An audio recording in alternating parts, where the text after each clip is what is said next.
나그네 인생 축복의 통로 창세기 47장 1. 서러운 세상 앞에 선 나그네.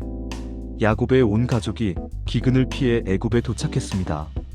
당시 애굽은 당대 최고의 강대국이었고 바로는 신처럼 군림하던 왕이었습니다. 반면 야곱은 기근에 밀려온 초라한 노인에 불과해 보였습니다. 그러나 오늘 본문은 세상적인 권세와 영적인 권세가 만났을 때 누가 진정한 승리자인지를 보여줍니다. 인생의 황혼기에 선 야곱을 통해 우리가 이 땅에서 어떤 자세로 살아야 할지 나누고자 합니다. 2.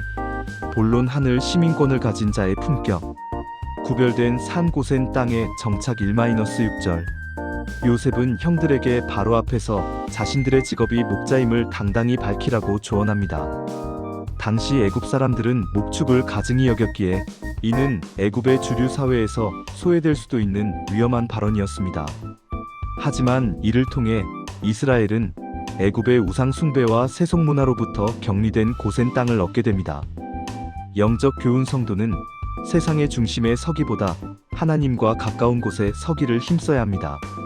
세상에서 인정받기 위해 신앙의 정체성을 숨기는 것이 아니라 구별된 삶을 선택할 때 하나님은 우리를 보호하시고 가장 안전한 고센을 예비하십니다. 나그네의 고백. 험악한 세월을 보냈나이다. 7-10절.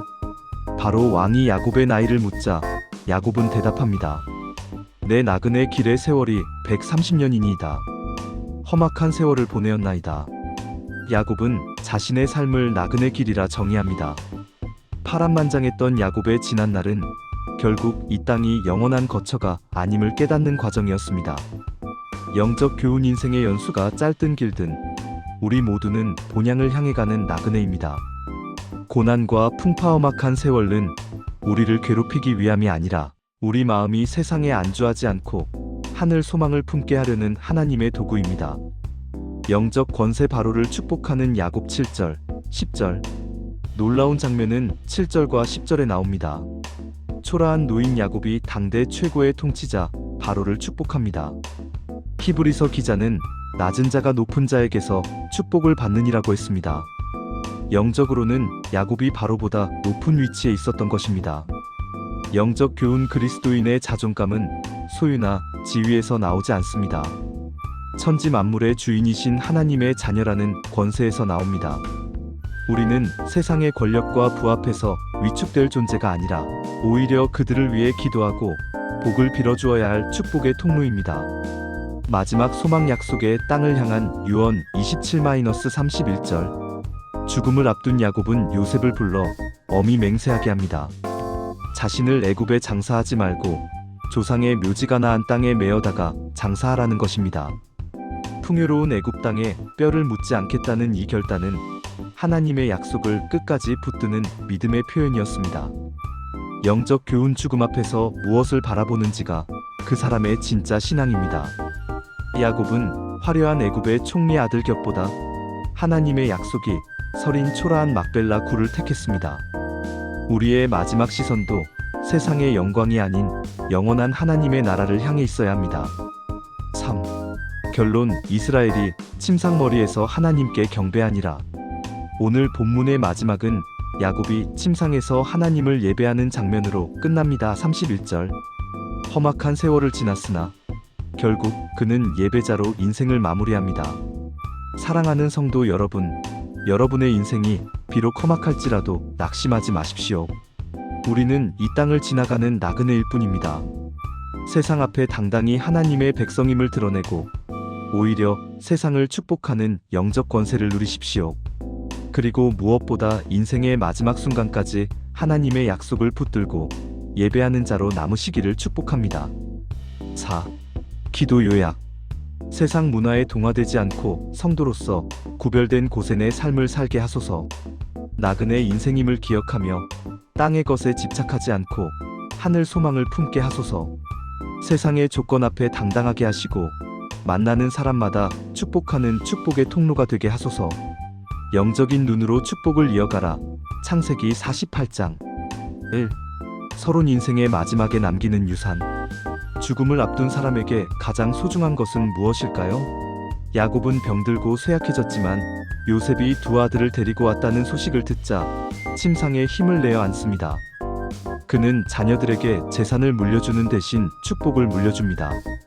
야곱의 마지막 사역은 하나님의 언약이 다음 세대에게 어떻게 흘러가야 하는지를 확증하는 것이었습니다.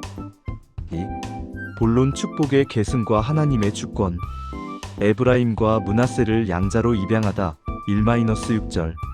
야곱은 요셉의 두 아들을 자신의 아들들 르우벤과 시므온처럼로 삼겠다고 선포합니다. 이는 요셉에게 장자의 명분을 주어 두 몫의 기업을 할당하는 것과 같습니다.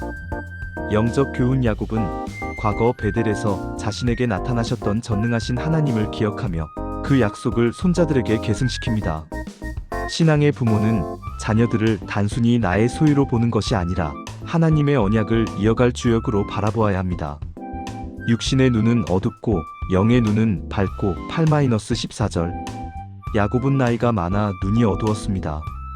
그러나 요셉이 장남 므낫세를 야곱의 오른손 앞에, 차남 에브라임을 왼손 앞에 두었을 때 야곱은 일부러 손을 어긋맞추어 얹습니다. 요셉이 이를 잘못된 것으로 알고 바로잡으려 하자 야곱은 거절합니다. 나도 안다, 내 아들아, 나도 안다.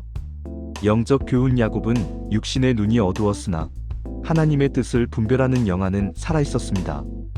세상의 질서는 먼저 된 자가 우선이지만 하나님의 나라는 외적인 조건이 아닌 하나님의 주권적인 선택에 달려 있습니다. 우리는 내 생각 오른손이 아니라 하나님의 뜻 어긋맞춘 손에 순종할 수 있는 영적 분별력을 가져야 합니다. 기도의 집양. 나를 기르신 하나님 15-16절. 야곱은 축복하며 하나님을 세 가지로 정의합니다. 내 조부 아브라함과 아버지 이삭이 섬기던 하나님, 나의 출생으로부터 지금까지 나를 기르신 하나님, 나를 모든 환난에서 건지신 여호와의 사자. 영적 교훈. 야곱의 이 고백은 그의 파란만장했던 147년 인생의 결론입니다. 하나님은 멀리 계신 분이 아니라 목자가 양을 돌보듯 매일의 삶을 기르시고 사지에서 건져주시는 분이라는 고백입니다. 우리도 자녀들에게 나의 하나님은 이런 분이셨다라고 간증할 수 있는 신앙의 유산을 준비해야 합니다. 소망의 전수. 하나님이 너희와 함께 계시리라 21절. 야곱은 죽음을 앞두고 요셉에게 마지막 확신을 줍니다. 나는 죽으나 하나님이 너희와 함께 계사 너희를 인도하여 너희 조상의 땅으로 돌아가게 하시려니와. 영적 교훈. 사람은 가도 하나님의 말씀과 약속은 남습니다. 성도가 남겨줄 최고의 유산은 내가 없어도 하나님이 너와 함께 하신다는 확신입니다. 부모의 손이 아닌 하나님의 손을 의지하게 만드는 것이 가장 큰 축복입니다. 3. 결론. 하나님의 섭리를 신뢰하는 축복자가 되십시오. 야곱은 요셉의 계획장남 축복과 달랐지만 하나님의 계획차남 축복에 끝까지 순종했습니다. 그는 인생의 마지막 순간에 자신의 고집을 꺾고 하나님의 통로가 되었습니다. 사랑하는 성도 여러분, 지금 여러분의 영안은 안녕하십니까? 세상적인 서열과 조건에 매몰되어 하나님의 세밀한 인도하심을 놓치고 있지는 않습니까? 야곱처럼 우리를 기르시고 건지신 하나님을 신뢰함으로 다음 세대에게 임마누엘 하나님의 확신을 심어주는 참된 축복의 사람이 되시기를 주님의 이름으로 축원합니다. 4. 기도 요약. 육신의 눈은 쇠하여도 하나님의 뜻을 분별하는 영적인 통찰력을 잃지 않게 하소서. 내 생각과 방법이 아닌 하나님의 주권적인 인도하심에 겸손히 순종하게 하소서. 자녀들에게 세상의 재물보다 나를 기르시고 건지신 하나님을 유산으로 남기게 하소서.